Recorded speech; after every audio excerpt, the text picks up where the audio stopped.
அனைவருக்கும் வணக்கம். ரோபோ சங்கர் 46 வயசில் இறந்துட்டார். அவர் இறந்த அந்த சோகம் அந்த குடும்பத்துக்கு எந்த அளவுக்கு இருந்திருக்குன்றது எல்லாருக்குமே தெரியும். வெறும் 46 வயசு. அது உறுதியாக சாகிறதுக்கான வயசு கிடையாது. அது அப்போ அவங்களுடைய மனைவி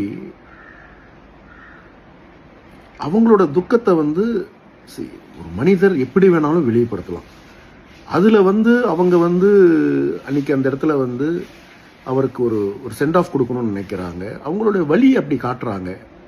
அது டான்ஸ் ஆடுறாங்கன்னு வச்சுக்கலாம். அது அவங்களுடைய வலி, அது டான்ஸ் கிடையாது. அது ஒரு உணர்ச்சி. நான் உங்களுக்கு ரொம்ப சிம்பிளாக சொல்லணும்னு நினைக்கிறேன். கடவுள்கள் கூட அவங்களுடைய ஒரு விஷயத்தை ஒரு நடனம் மூலியமாக தான் நமக்கு சொல்கிறாங்க. ருத்ரன் எடுத்துங்க, ருத்ர தாண்டவம். காளி எடுத்துக்குங்க, காளி. எல்லாருமே எல்லா கடவுளுமே ஒரு நடனம் மூலயமா அவங்களுடைய ஃபீலிங்ஸை எக்ஸ்பிரஸ் பண்ணுறாங்க. அப்படின்னும்போது நம்மளாம் சாதாரண மனிதர் தானே. அதை சொல்கிறதுல என்ன, அப்படி பண்ணுறதுல என்ன தப்பு இருக்குது? அதை கேள்வி கேட்கறதுக்கு இங்கே யாருக்கு தகுதி இருக்குது? அதனால் இந்த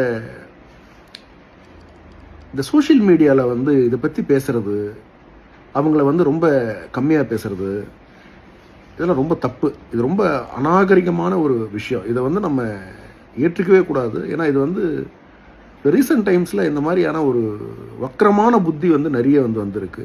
இதை உடனடியாக நம்ம தடுத்தாகணும். அவங்க குடும்பம் அவங்களுடைய ஒரு ஃபீலிங்ஸை அவங்க எக்ஸ்பிரஸ் பண்ணுறாங்க. அதில் நான் யாருக்கு பேசுறதுக்கு? அதனால் அதெல்லாம் நம்ம பேசக்கூடாது. அது யாராவது அந்த மாதிரி பேசியிருந்தா கூட உடனடியாக நீங்கள் மன்னிப்பு கேட்கணும். ரோபோ சங்கர் மிக திறமையான நடிகர். எல்லாரும் எவ்வளோ மிமிக்ரி ஆர்டிஸ்ட். அவர் பிரிஞ்சு போனது எல்லாருக்குமே ஒரு வேதனையாக இருக்குது. எங்களுடைய மாநில தலைவர் அண்ணன் நயினார் நாகேந்திரன் அவர்களுக்கு மிக நெருக்கமான, அந்த குடும்பத்துக்கு நெருக்கமான ஒரு நபர். அதனால் இதை தவிர்க்கணும்னு நினைக்கிறேன். நன்றி.